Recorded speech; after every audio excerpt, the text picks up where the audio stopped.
ইনকিলাব মঞ্চের মুখপাত্র শহীদ শরীফ ওসমান বিন হাদি হত্যাকাণ্ডের মামলায় মূল অভিযুক্ত ফয়সাল দেশ ছেড়ে পালিয়েছে বলে জানিয়েছেন ডিএমপির অতিরিক্ত police commissioner SN Mohammad Nazrul ইসলাম।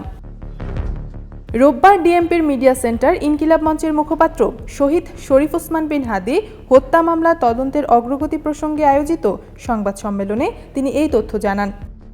নজরুল ইসলাম বলেন, হত্যাকাণ্ডটি পূর্ব পরিকল্পিত। ফয়সাল সহ আরও একজন ময়মনসিংহ দিয়ে সীমান্ত পার হয়ে ভারতে পালিয়েছেন। ঘটনাটি তাদের পূর্ব পরিকল্পিত ছিল।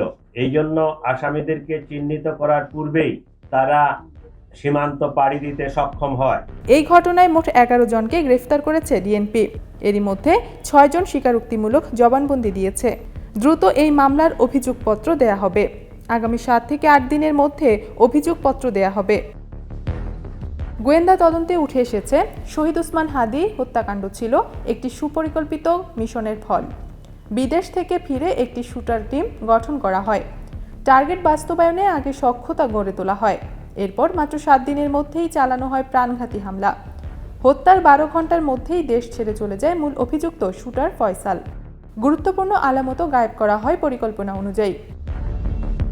ইনকিলাব মঞ্চের মুখপাত্র ও ঢাকা 8 আসনের সম্ভাব্য প্রার্থী শরীফ ওসমান বিন হাদিকে হত্যার নেপথ্যে এমনই এক সুপরিকল্পিত মিশনে তথ্য পেয়েছেন গোয়েন্দারা। হাদি এবং শুটার ফয়সালের পরিচয় হয় ইনকিলাব মঞ্চের কালচারাল সেন্টারে। শতাধিক সিসিটিভি ফুটেজ বিশ্লেষণ এবং গোয়েন্দা তথ্য উঠে এসেছে হত্যার আগে শুটাররা কিভাবে হাদিকে অনুসরণ করে এবং ধাপে ধাপে পরিকল্পনা বাস্তবায়ন করে। তবে ইনকিলাব মঞ্চ এবং জুলাই যোদ্ধারা শুরু থেকেই এসব তথ্য প্রত্যাখ্যান করে খুনিদের দ্রুত গ্রেফতার করতে আন্দোলন করে যাচ্ছেন।